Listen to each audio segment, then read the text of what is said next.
Hello, my name is Olivia Connard. And I'm Clara Burns. And for our project, we wanted to reach out and share information about jet lags and tips to combat it for people currently experiencing jet lag at the DFW airport. Yep. So everything we did, we knew we wanted to go to the Dallas-Fort Worth airport because we wanted to talk to people who are experiencing jet lag, and that's where you talk to those people. So to do this, first we had to go through the process of obtaining a permit. And at first we didn't think this would be something we'd be allowed to do at the airport, and we thought there was going to be a lot of hoops to jump through. There kind of was, but we ended up in the end being able to get the permit that we needed after a lot of calls and emails. And this permit allowed us to pass out literature at Terminal D, which is the international area of the airport, in order to target those who are experiencing symptoms of jet lag the most. Then we made infographics to hand out and planned some helpful things to discuss with people who are currently experiencing jet lag. Our infographic included information about the suprachiasmatic nucleus. It also included information about causes of jet lag and tips to combat jet lag. Yep, and then we went to the airport. So we chose to go to the airport from 9:30 a.m. to 12 p.m. on April 26th, as we happened to have another event for our org that day, later that day.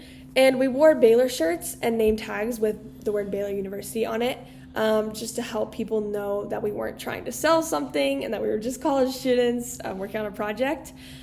We didn't approach people who were rushing by in order to respect their time. Most people that we did approach were sitting down or waiting for a bus or car to pick them up. And we started each interaction by saying that we were college students from Baylor, again to emphasize the fact that we weren't selling anything. We asked them if they were traveling internationally or where they were coming from / headed to. And then based on that information, we gave them tips on combating their jet lag. Awesome. Outcomes. So we interacted with a total of 25 people. That is like talking interactions, not like, hey, and they didn't end up talking with us.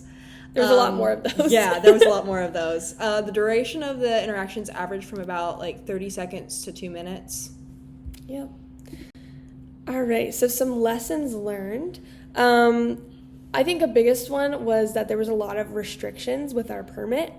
According to the airport's rules, we weren't allowed to have a table or any signs, so this limited our ability to make it clear what we were doing. I think a table and signs would make us more approachable, but in our case, we had to do all of the approaching ourselves, and we could only be in the non-secure areas of the terminal, meaning basically just the sidewalk outside of the doors, and there weren't as many people there.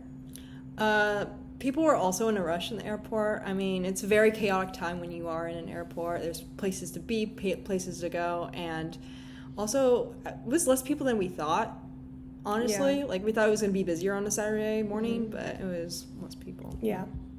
And then I also think it would have been really good to have more language options for our infographics. Of course, we were in the international terminal, so a lot of people that we talked to had just come to the United States from a different country, and many of those countries were non-English speaking, so it would have been good to have options for them as well. Overall, some best moments and positive reflections. We talked to some very interesting people and found some common ground. So one of the people we talked with was an older lady, and she had a grandson who went to Baylor. She's very nice, very sweet. Yes. We also interacted with she majored in psychology in undergrad, and she was very, very interested in our tips that we had to give, and overall just very sweet. Yeah. And then, a lot of people just in general seemed interested and in need of the jet lag tips. You could tell a lot of them were currently going through jet lag, and so we've all been there when you're severely jet lagged and just looking for a fix. So it was really cool to be able to kind of give those tips to those people. Yeah, and I feel like we also got out of our comfort zones. I know for me and Clara, I was very, very anxious about stopping people, but as it continued on, and as we were at the airport for about 2 hours, it got better, and I got more comfortable. Mm-hmm. All right. Thank you so much. You guys.